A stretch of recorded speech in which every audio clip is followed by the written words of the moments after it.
Keempat pemuda ini tidak dapat berkutik ketika polisi melakukan penggerebekan.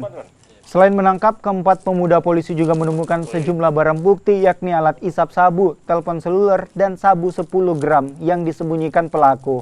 Polisi juga menemukan percakapan di telepon dari salah satu pemuda ini terkait paket sabu yang harus dijemput di jasa pengiriman. Polisi kemudian menuju lokasi jasa pengiriman dan menemukan 200 gram paket sabu yang dikirim dari Medan. Pelaku mengaku disuruh oleh seseorang untuk mengambil paket sabu tersebut dengan upah Rp500.000. Polisi kini melakukan pengejaran terhadap seseorang yang diduga merupakan bandar sabu. Akbar, Pak. Dari Akbar? Iya, Pak. Kemudian Resi, Iya. yang kamu habis jemput tadi itu, Iya, Pak. itu atas perintah siapa? Atas Akbar, Pak. Akbar juga? Iya. Itu apa perintahnya? Dia suruh cek itu resi. Kemudian sudah ada datang atau tidak. Kalau sudah ada, jemput. Iya, Pak. Suruh saya tunggu saja kurir Perintahnya? datang kurir. Iya, maksudnya kau jemput dulu di situ baru dia datang kurirnya. Iya, Pak. Oke. Setelah mendapat informasi itu, anggota bergerak.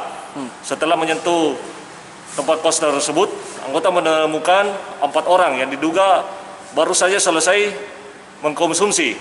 Tetapi pada saat dilakukan penggeledahan, ditemukan lagi beberapa paket yang kurang lebih 10 gram pada salah satu orang yang diterima dari lelaki yang sementara kami lakukan pengejaran.